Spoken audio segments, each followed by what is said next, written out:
Hello everyone, and welcome to another Directions Mag Geospatial webinar, today sponsored by our friends at G73. We encourage you to read the latest geospatial news and articles, listen to podcasts, or watch a webinar you missed at directionsmag.com. We're excited to have Dan Troop with us today to discuss managing complex address data. Welcome, Dan. We're glad to have you with us today. Well, thank you everyone for having me here today, be a part of this webinar to show you guys a little bit of what we worked on in the past few years with both RE/MAX and G73 kind of coming together.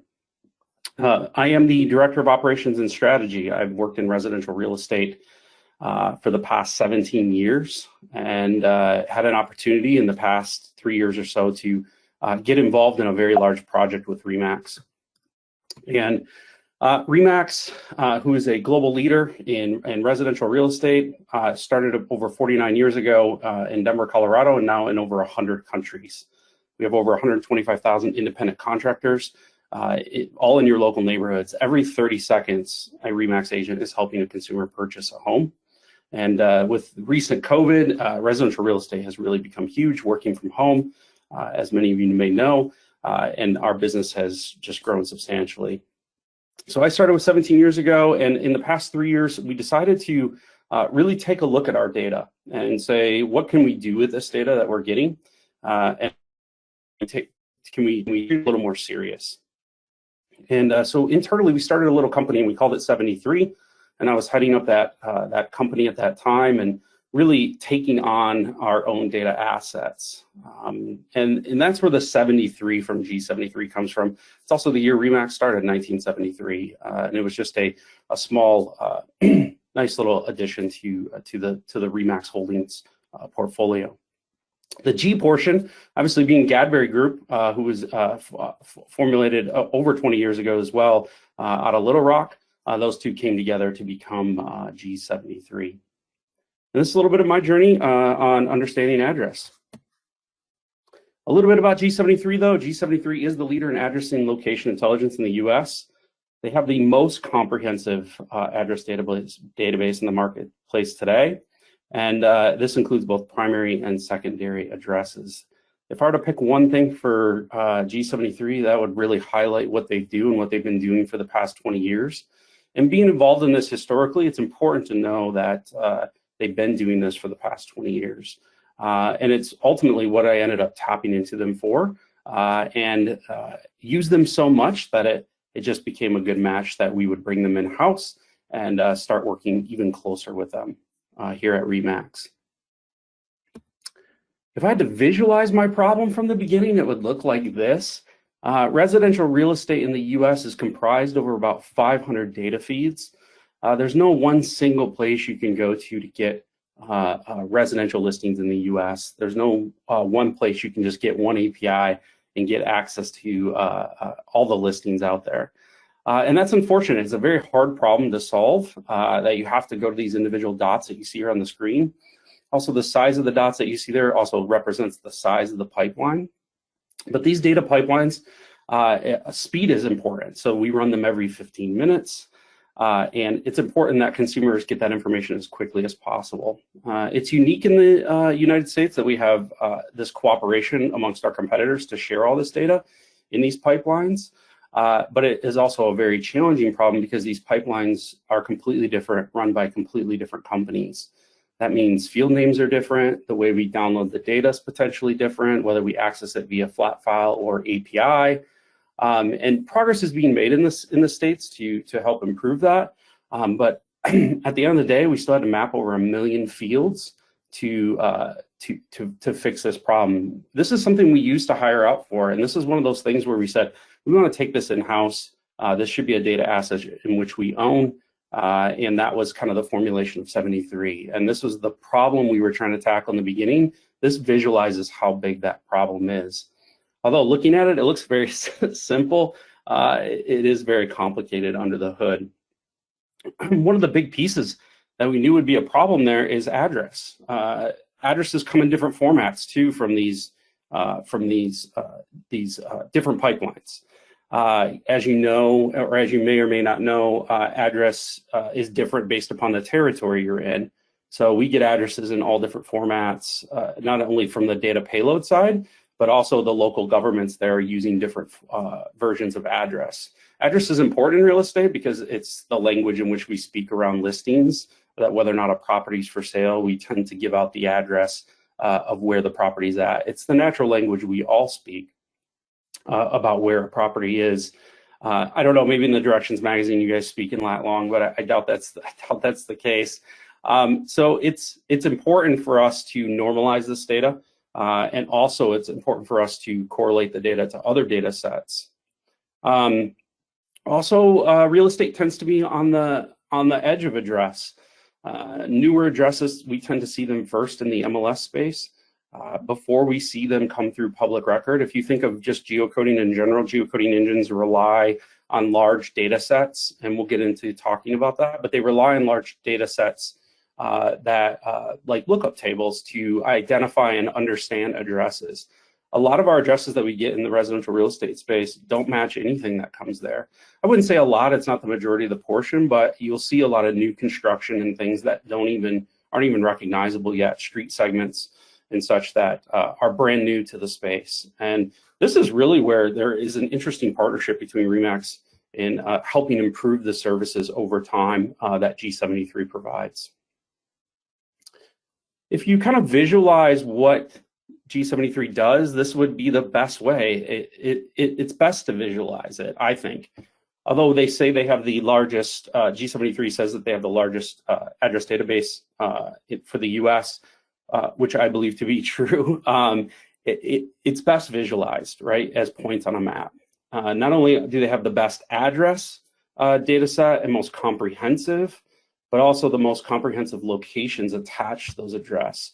So lat long is very important in our space. As I stated, searching by map is very common in residential real estate. As you zoom in on this map, you'll see that a lot of their pin placements are just right on the structures themselves. That's super important. And it's best just to kind of visualize what it looks like. My problem, going back to what we were trying to solve, is we need to know about every property, not just the properties that are listed. I would say in the past 10 years, there's kind of been this trend or shift of displaying data about every property, not just what's currently listed for sale. And I think, talking to other countries as well, we're very thankful in the US to have so much data that's open to be able to show beds, baths, square footage on every property, and show valuations around every property. That this is a large asset in which you own, and understanding its value and the value of the properties around you is very important.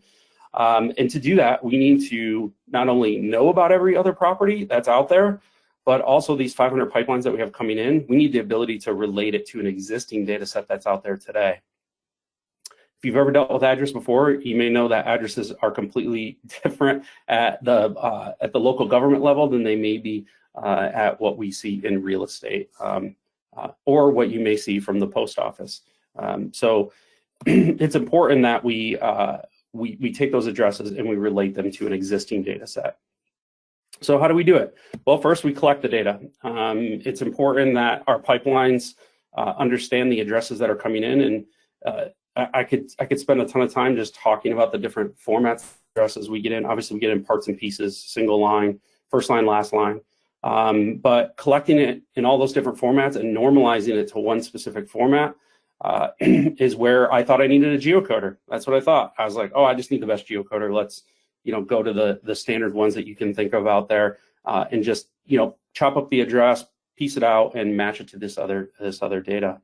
What I found was it's much more complex than that. Collecting this data, and then obviously a lot of times what we're getting isn't correct, so we need to correct that data. So we need to figure out what address this really is. And this is kind of where address recognition comes into play, which I'll talk about here in some future slides. And correcting it to a specific standard. So you'll hear things like address standardization, address correction. Those are all important, and I throw them into this correct headline here, or item, all under that one specific item. And then finally, we need to correspond. We need to be able to take that address and say it belongs to this public record. It belongs to these school districts. It belongs to these government entities. Really, once you have a good lat long, as many of you know, the relationship capabilities are endless. There are so many geospatial databases out there that we can relate to once we have a good answer. So this address equals this lat long. Now we can correspond to whatever we want. And again, in the US, we correspond then to school districts. We can correspond to points of interest, all different kind of stuff with that lat long. This just isn't a problem in real estate. Address tends to be the connector for a lot of data sets. There is no common language besides address. That you can try to use things like APN in the US, which is a parcel number, but again, that gets very difficult when you have multiple addresses at one APN. Since there's no primary key, we just have to look for the most matches. The person with the most matches wins, and that's what I was on the hunt for. Who could be the best at matching this data? The one with the most matches is going to win, and it isn't, I think, like databases. So it's not as many of you know, it's not just a single to many or many to one, and we can always resolve back to something. There's going to be instances where we resolve to nothing, and we need to be prepared for that. And you need to be prepared for that if you're trying to match on address. Also, looking at this, if you look at it, it's commonly going to be referred to as a graph, not necessarily these relational databases. So there's many different ways that you can match, and it's more about the relationships between those data sets. So before we jump into some of the stuff around address recognition, we'd like to take a quick poll and get a better understanding of how complete you think your address data set is. And this could be, you may not have an address data set, which is fine. This could be how complete you think the service is that you're tapping into, whether it's an API, and what kind of matches you get. We just want to see what kind of feedback everyone has. All right, so we'll give everyone just a moment to make those selections. Is it fully complete, somewhat complete, lots of gaps, or you're not really sure, you're still trying to figure that out? All right. Let's have a quick peek at what things look like here. It looks like winning is somewhat complete with some known gaps, about half. And then second and third place are close together there with incomplete or fully complete. Good information. Yes, very good. Thank you. All right, back to you, Dan. So it's kind of interesting because as I started this, I didn't know what complete looked like. All I knew was that we weren't happy with our provider before. And if you looked at a lot of our tickets, and we were relying on a third party to do the majority of the work for us, but when you looked at the majority of our tickets, a lot of our tickets surrounded to not matching to these other data sets. So if you have a website page, let's just have an address on it, right, that is long living, and all of a sudden a new listing comes on the market that matches that, its ability to replace that page from an SEO standpoint was very important to us. So imagine listing your home with Remax, and you went to the Remax website and you typed in your address and it didn't show. And that is not the experience we want. And that's just a small example. If you looked at some of your underlying process that you had in place and the effect that can have long-term and how messy it can make future databases, it's important to get this right at a very, very, very low level.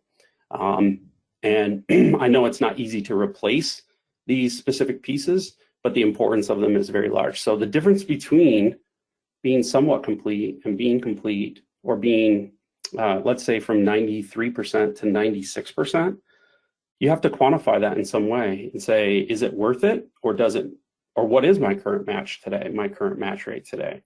And what would that mean for me if I could get a higher match rate?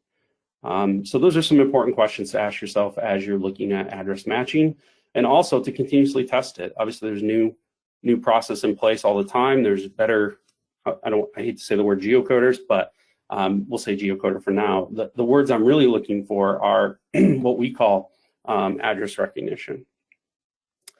So I use the term geocoder because that's what I was young and naive in this space. I didn't know the word standardization. I didn't know the word correction. I didn't know the word cleansing.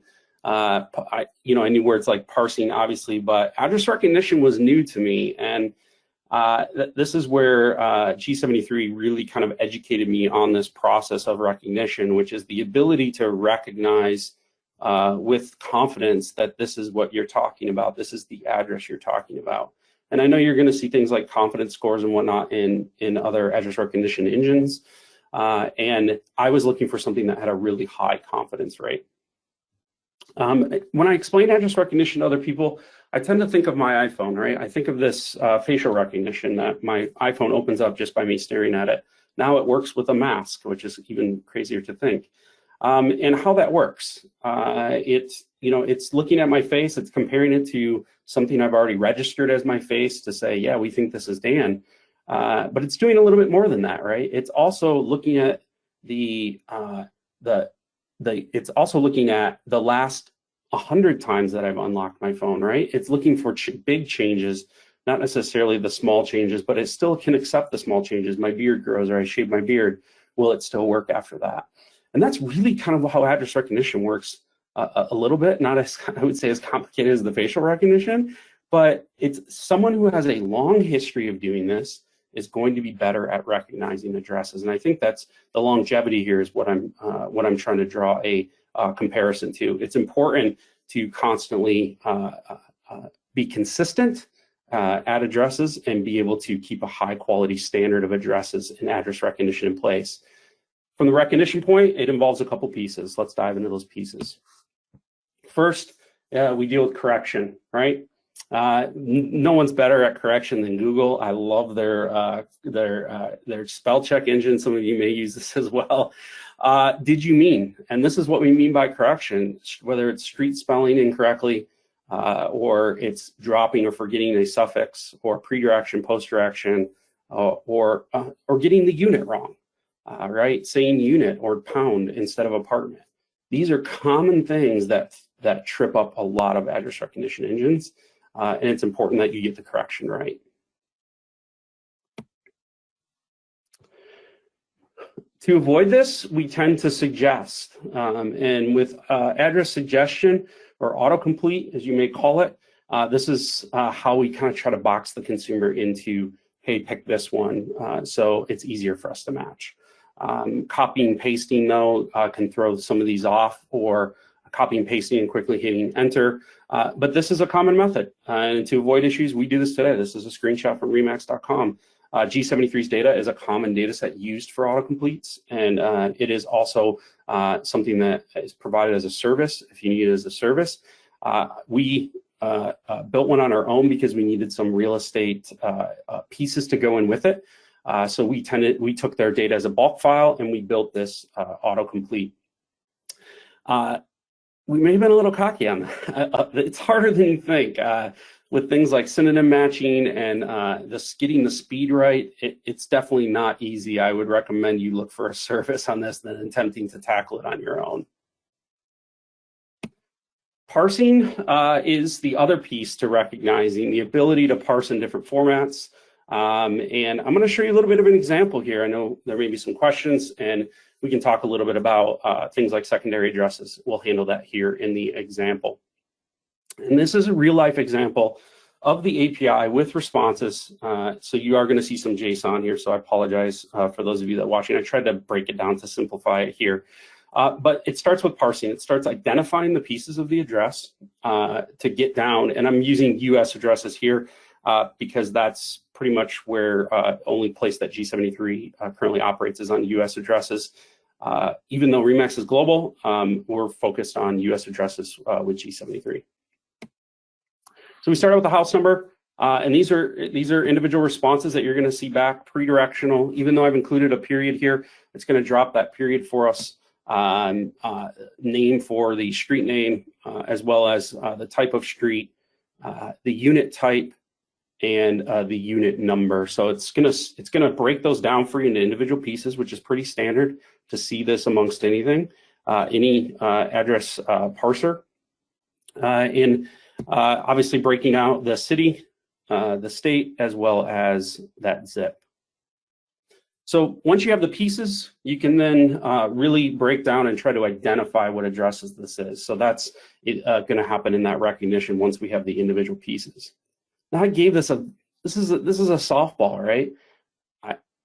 I pretty much formatted it pretty correctly for it, and that's a pretty easy one to do. And they don't always come in this nicely. So let's take a look at something a little bit harder example, right? So this is where I sit today. This is the office that I'm presenting from today. And this is the actual address that it should be, but this may be a common method in which we get addresses in, right? 450, I didn't include the pre-directional. I spelled the street wrong. I called it an apartment, and I got the zip wrong. So using an engine that gives you some kind of feedback of the changes it made and corrections it made is important. And it's something we use today to help us make decisions on what we felt the response was or what kind of confidence we want to give that response. And you'll see right here in this, what we call the first line or address line, you can see we changed the street name, the street type, pre-directional, and unit type change. And these are all changes that it made to get to a recognized address or a standardized address, okay? And then finally, the changes it made in the last line, it just changed the zip for us. So getting this feedback, understanding what decisions were made to help get to that final answer is going to help you make decisions on your side, whether or not you take that as the answer, you know, as it was responded to. And that can be taught over time of better understanding based upon your specific application, what needs to happen there. It could be different for different applications. Let's talk about secondary addresses. These are a little near and dear to my heart. I like them as well, and they're the most complicated piece. This is where most people fail, is in these secondary addresses. So understanding secondary addresses, I showed you one in that previous example. In this example, I'm going to show you that my address where I sit today here has secondary addresses and understanding the relationship between them. So this is where we're talking about multi-dwelling units, skyscrapers, condos, all that kind of stuff is done in the secondary or apartments or units or suites, you can think of them. This is where things start to get tricky. And it also is tricky based upon the country you're in. I know that how we state an address, like in Canada, the secondary address tends to come first. In the US, it tends to come after or part of the first line notes. So it definitely can be tricky. So in the address recognition process, we try to respond back with what we call our address key. So this is our tag on our side saying this is the ID that we've given this a specific address.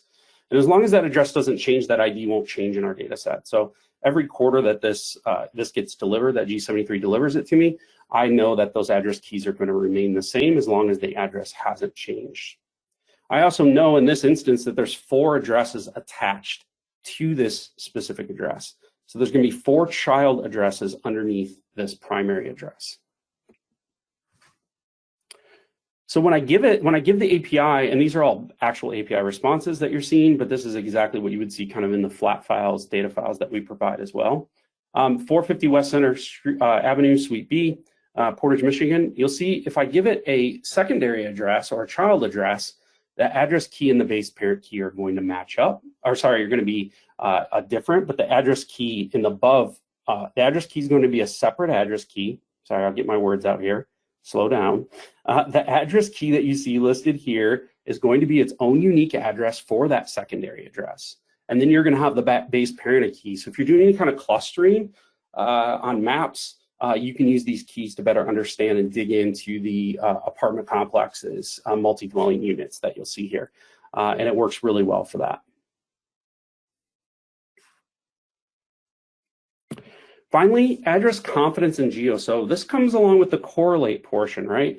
But this is also part of the recognition side of things. And one of the easy wins for G73 is to look at it from a location perspective, not just an address perspective, since location is so important.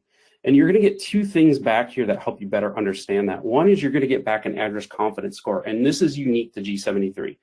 You're not going to see this from anyone else. And why I like this, and the score, why I like this is because it helps us make decisions on our side of what we feel about that address and if we want to retain it for a long period and cache it for a long period. So an example here, address confidence 4, which is the highest confidence. It's only a 1 through 4 scoring, helps you better understand how often G73 is seeing this address. Are they seeing a lot? There's a good chance they're getting mail, they're getting packages, someone lives there. Or is it a 1, where it's a vacant land, no one really lives there, or we don't see this address a lot. We even have addresses which we call 0, which we don't ship. But these address zeros may be old addresses that we use for aliasing to help us make better responses on the address recognition. But address confidence is a unique piece to this data set and is a piece that we actively use today to help us make decisions on our match rates and on our caching capabilities. Residential or business, this is important for us as well. We use this to help build that overall map. We don't currently on remax.com deal with too much commercial. We have a separate entity that deals with that. So when we're building those maps and showing every dot on there, we're only picking the residential addresses. We're not showing the business addresses in that overview. So again, helping understand those addresses from a residential versus business is very important to us. Finally, geoprecision. That is one of the key pieces that for us, 10 being right within that structure, that is something that we are focused on getting right for the homes for viewing. And there's a multitude of geoprecisions, 9 and 10 being parcel and structure, anything below that being interpolated in some way. Finally, multi-dwelling units. Go from 1 address to 500 addresses, right? The ability to get not only the multi-dwelling units, and this is an example, a real life example that I'm showing you here of someone who has 1 address versus what we have. The ability to identify not only the structure it goes into when it's 1 parcel, 1 address, but think of delivery drivers. Think of all these things that they could get closer to that person or property from an Uber pickup, right? These are very important for us to get these right and get them into their individual buildings. Multi-dwelling units, again, I thought I could get all this data from public record. It's not out there on public record from our standpoint. You're missing about 55 million addresses if you only focus on public record data. My lessons learned, and I'll wrap it up here. I know I'm getting near the end. Find a partner, not a vendor. I didn't know what I was doing. I knew residential real estate. I didn't know the rest. You can't call some of these other providers and be like, can you help me understand this? You have to read documentation and very large and not very friendly. You want someone who's friendly, who can pick up the phone, who's going to help you out, and I need that. Number 2, the most matches win. You got to do a bake-off. You got to figure out which one gives you the most matches. I chose what was easy at the time, and that hurt us in the long run. I wish I would have taken the time to better understand this. 3, flexibility. And by flexibility, you got to get data via bulk. You got to get data. You just need to enrich some data, or you need it via API services, work with someone who's going to give you all of those capabilities. I know my examples today were from real estate, and I was showing you the pipelines. Real estate has this problem, but everyone has this problem. All these industries you see here today deal with address in some way, and I'm sure we could definitely help out with that. Do a data health checkup. We'd love to have you take a peek at some data, and from both ends. Us send you some data, you send us some data, and run some trials, see how much better we could do. And to get started with that, you simply just need to email us to schedule a data health checkup and sample some data. We ask that you pick an area and send us some data. We'll also take some data from you or send you some of ours. Either way, we like to do both to kind of show some comparisons of data you may be missing, not just data that doesn't match correctly. Now, I apologize, went slightly over, but if there's some time for some questions, I would love to do them now. Yeah, so I think, well, first, thank you. This is such great information.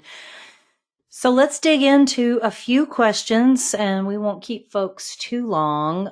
You did talk about the multiple structures there in your address, with the apartment buildings. Does that also handle stacked addresses, the multiple stories?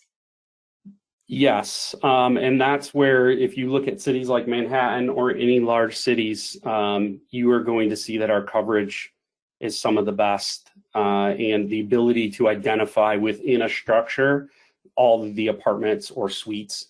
And G73 is one of the first people to actually standardize that. The post office itself does not standardize secondary address in the US.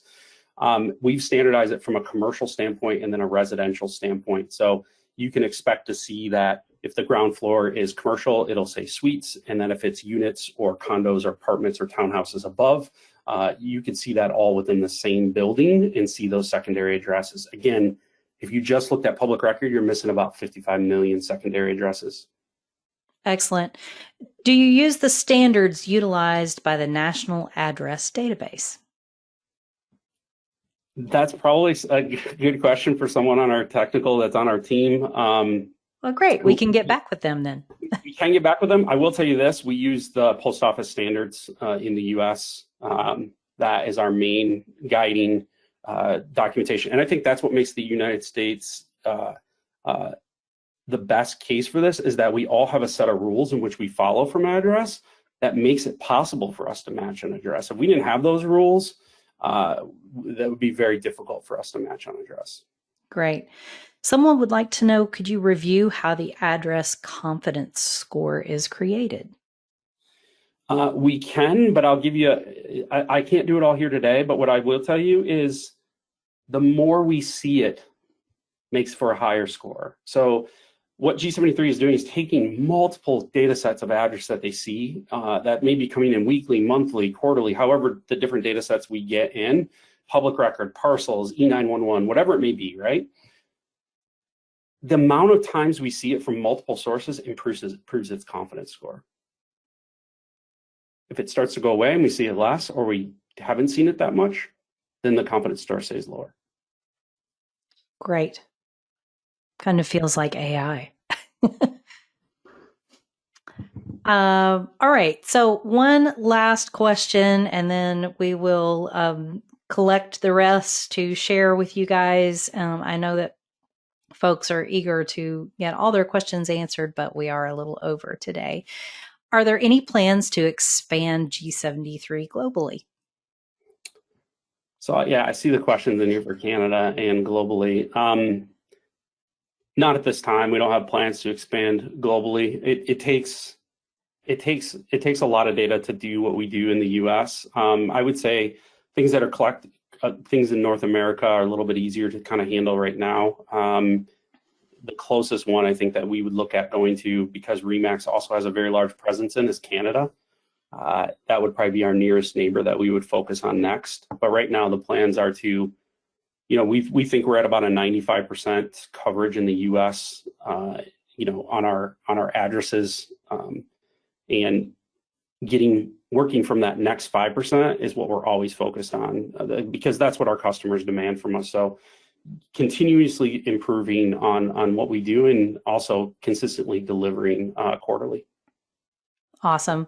Well, thank you, Dan. It's great information, and I know that folks are excited to give this tool a try and have better address information. Thanks, everyone.